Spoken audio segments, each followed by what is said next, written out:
untuk tahun ini kami juga masih bisa memproduksi sebanyak 1.000, minimal lah 1.100 embrio. Kalau omset sih sekarang ya 150 liter ya, dijual 6 ribuan per hari.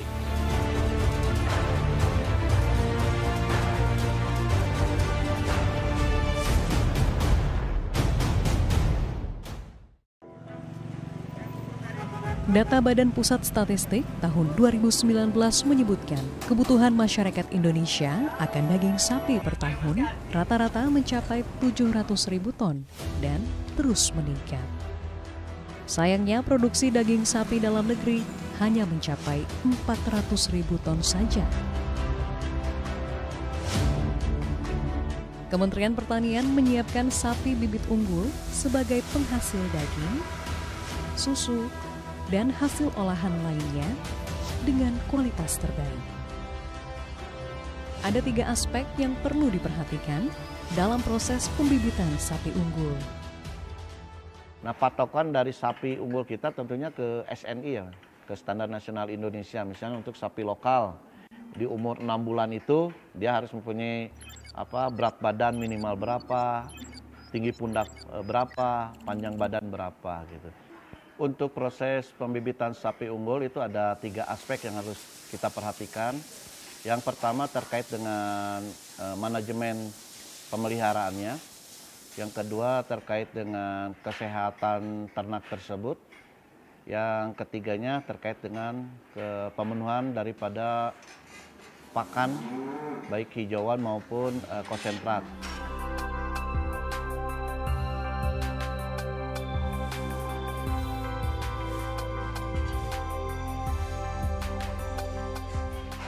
Nah, untuk terkait dengan manajemen pemeliharaan, aspek yang ada di dalamnya itu salah satunya adalah terkait dengan kandang.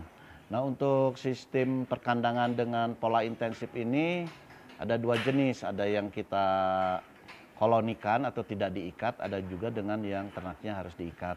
Tentunya kandang ini harus memenuhi syarat bahwa kandang harus bisa terkena sinar matahari selama 12 jam atau selama penyinaran di siang hari, dan juga kandang harus diperhatikan juga mengenai saluran untuk pembuangan limbah dan lain sebagainya sehingga tidak mengganggu lingkungan sekitar, dan kandang juga diusahakan juga berjauhan dengan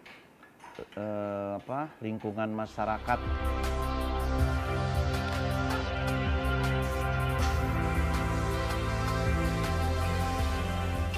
Beberapa hal yang perlu dicermati. Pertama, populasi dalam satu kandang setidaknya 5 meter persegi untuk satu sapi dewasa.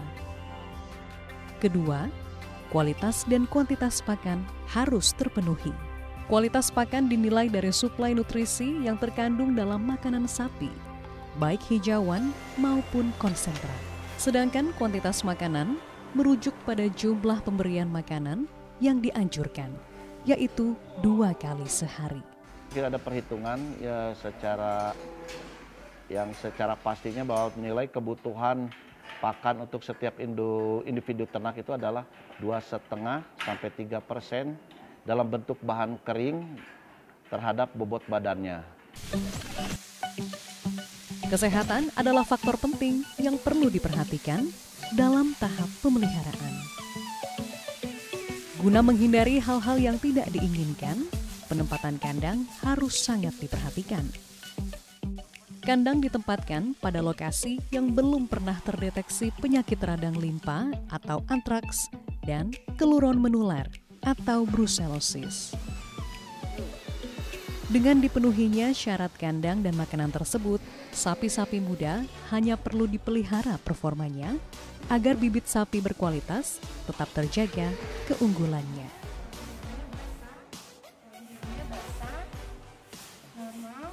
Secara umum, manajemen kesehatan hewan yang pertama adalah untuk pencegahan, tindakan pencegahan, yang kedua adalah tindakan pengobatan. Tindakan pencegahan diantaranya adalah yang pertama pemberian vitamin, terutama vitamin A, D, E, yang fungsinya untuk sebagai antioksidan atau untuk memelihara imunitas ternak, meningkatkan imunitas ternak, dan untuk menjaga performans dari ternak itu sendiri. Nah, yang kedua adalah pemberian obat cacing yang dilakukan setahun, kami lakukan 2 kali. Kemudian pengobatan, sistem pengobatan di sini adalah kami melakukan pemeriksaan rutin berupa pemeriksaan status present untuk melihat apakah ternak dalam kondisi sehat atau tidak. Faktor kesehatan bukan hanya dipengaruhi dari dalam tubuh hewan saja, melainkan dari lingkungan di mana ternak itu berada. Oleh sebab itu, biosecurity perlu diperhatikan. Biosecurity sendiri, biosecurity adalah di mana kita untuk mencegah keluar atau masuknya penyakit, untuk menjaga resiko terhadap penyakit baik dari ternak ke manusia atau manusia ke ternak maupun dari lingkungannya. Oleh karena itu, biosecurity di sini kami terbagi dari 3, dari mulai masuk ke farm, mulai kandang, dan kandang itu sendiri. Untuk biosecurity, kami melakukan sanitasi dan desinfeksi kandang rutin setiap seminggu 2 kali. Khusus untuk anak sapi yang baru lahir, ada catatan penting yang perlu diperhatikan. Titik kritis dari pemeliharaan pedet sebenarnya adalah pada saat dia masih menyusui. Pertama kali dia lahir wajib diberi kolostrum sampai 4 hari. Setelah itu dilakukan perawatan pada tali pusar. Itu adalah salah satu hal untuk mencegah terjadinya infeksi bakteri dari lingkungan ke dalam tubuh pedet. Biasanya yang menyebabkan diare adalah karena ketika lahir kemudian perawatan tali pusarnya tidak dilakukan. Bagaimana caranya adalah dengan memberikan antiseptik pada tali pusar tersebut, kemudian bisa diikat. Pemberian susu secara rutin sampai masa sapi antara 3 sampai 6 bulan. Itu adalah titik kritis perawatan dari pedet. Ketika pedet itu cukup kolostrumnya, cukup susunya, maka itu adalah langkah awal kita untuk menciptakan bibit unggul. Kepala Balai Embrio Ternak Cipelang Bogor, Oloan Parlindungan, memaparkan, pemeliharaan bibit unggul ini sangat mungkin dilakukan oleh semua pihak, tidak terkecuali masyarakat peternak mandiri. Secara garis besar, Oloan menjelaskan bahwa kualitas mutu genetik bisa dipertahankan dan hasil produksi bisa dimaksimalkan. Sapi-sapi yang ada di Balai Embrio Ternak Cipelang ini ada sapi eksotik dan sapi lokal. Sapi-sapi eksotik itu seperti Limousin, Simmental, Angus, Brangus. Sekarang kita kembangkan ada sapi Belgian Blue, sapi Galician Blonde, dan juga ada sapi-sapi yang berasal dari lokal, yaitu sapi Aceh, sapi Bali, sapi Pasundan, sapi PO. Pada tahun 2020, BET Cipelang Bogor telah menghasilkan 1.100 embrio. Oloan bertarget, setidaknya angka yang dihasilkan tahun ini sama dengan perolehan tahun sebelumnya. Untuk memperoleh embrio berkualitas ini, ada 2 cara yang bisa ditempuh oleh para peternak. Jadi untuk distribusi embrio ini kita ada 2 cara. Yang pertama hibah, yang kedua pembelian langsung. Jadi kita membeli peternak ataupun kelompok peternak melakukan pembelian ke kita dengan harga PP tarif. Kalau yang hibah ini kita bekerja sama dengan dinas provinsi ataupun dinas kabupaten. Target untuk memperoleh hasil yang maksimal tentu saja diharapkan oleh para pelaku pemeliharaan bibit sapi unggul.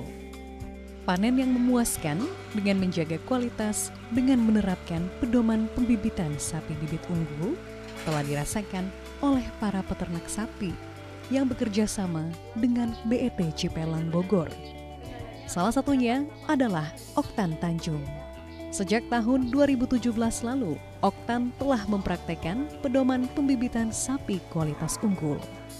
4 tahun berlalu, Oktan Tanjung pun bisa menghitung perolehannya sebagai seorang peternak sapi bibit unggul. Kalau omset sih sekarang ya 150 liter ya, dijual 6 ribuan per hari. Pertama saya ambil 1 ya dari BET. Waktu itu sekitar 15 jutaan ya.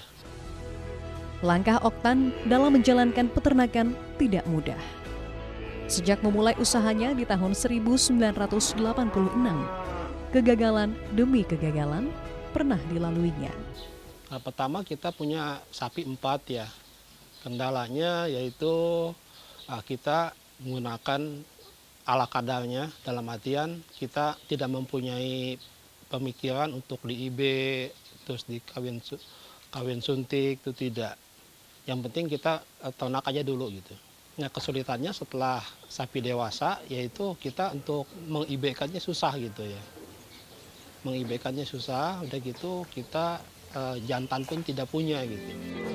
Peternak yang fokus pada sapi perah ini menuturkan, tidak ada perbedaan antara sapi pedaging dan sapi perah dalam hal pengembangbiakan.